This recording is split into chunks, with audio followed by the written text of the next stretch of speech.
What's going on, you guys? Hiram here. Today I want to share with you the 4 ways that I've been making money through my first rental real estate property. It's been 3 months now that I've rented the property out, and it's just been a big learning process for me, especially on the financial side.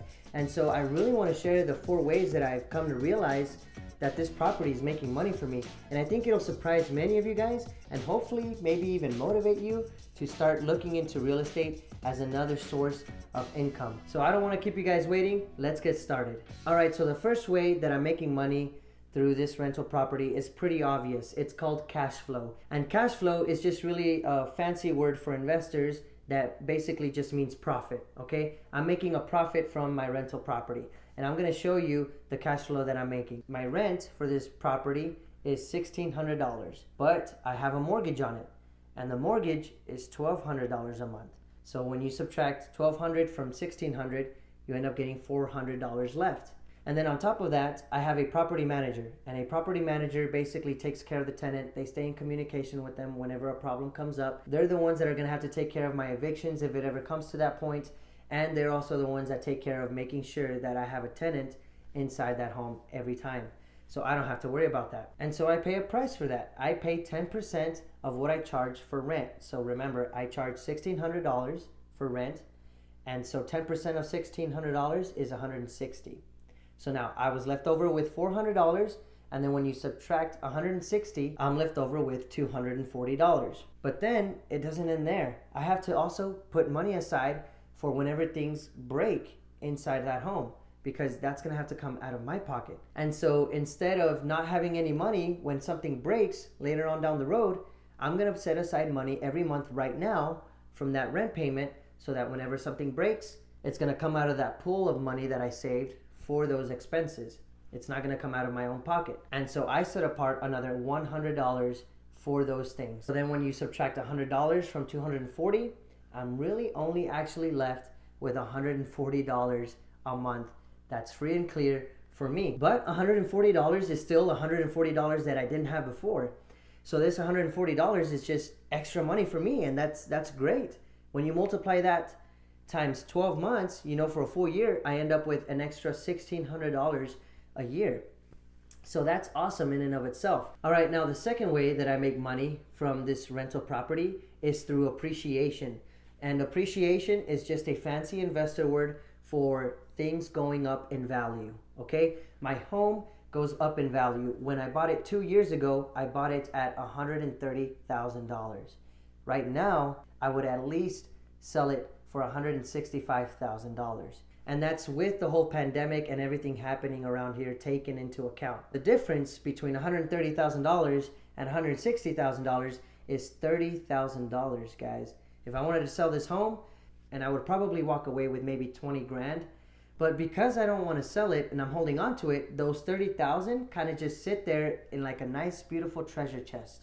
And that treasure chest is added to my net worth. So that 30 grand is added to my net worth, and now I'm $30,000 richer in my net worth. And so those 30 grand is just something that's added to my net worth, which is great. I mean, I didn't even have to do anything. I just sat here and I just waited, and with time, my real estate property appreciates and I just get richer. Isn't that great?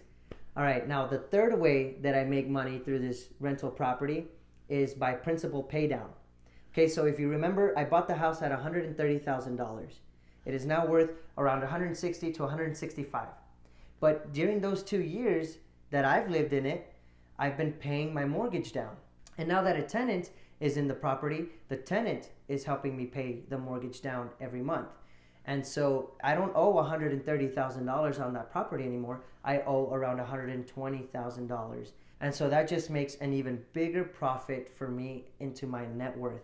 Every month, my tenant is paying down my mortgage, and then eventually my tenant is going to pay my mortgage down all the way to zero, and all of the rent payments are going to be free and clear for me without having to pay any mortgage. And so that's another way that I'm making money, is through principal pay down. Now the fourth way, which I'm not completely familiar with as of yet, but I'm learning, that's tax benefits. Taxes is just something that I hear about a lot. That you get a lot of tax breaks from owning real estate. And I just have to believe it, because Donald Trump has gotten a ton of heat for not having to pay a lot of taxes and that is due to all of the businesses and real estate that he owns.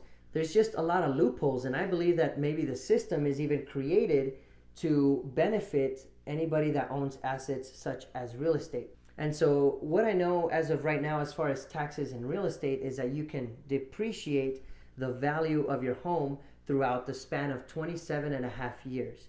And when you do that, at the end of the year when you have to go pay taxes, you can depreciate the value of your home, and therefore you don't have to pay as much taxes as you would have had to otherwise. And so I still have to get with a CPA and learn a little bit more about that, get into the specifics of how much do I really save, but I will definitely get to you whenever I learn more and get with a CPA and talk really into the specifics about all of that. But really, those are the 4 ways that I've learned that I've been making money through owning my first real estate property in just 3 months. That's cash flow, appreciation, principal pay down, and tax benefits. I really feel like everybody should own assets, because once you own assets, you have a lot more options. All right, it's not that I'm not happy with who I was before, or I just wasn't happy with what I had before, but I feel like whenever you own assets, you have more options in life. Eventually, you just grow all of these new streams of income, and your options grow to whether you want to continue working at your job, or do you want to do something else? What do you want to dedicate your time to? And I think that that has so much value in and of itself, and that's why I am deciding to own assets. Once you own assets, you have options. Anyway, guys, I hope that this was of some value to you. I really appreciate you guys watching to the end, and I'll see you guys in the next one.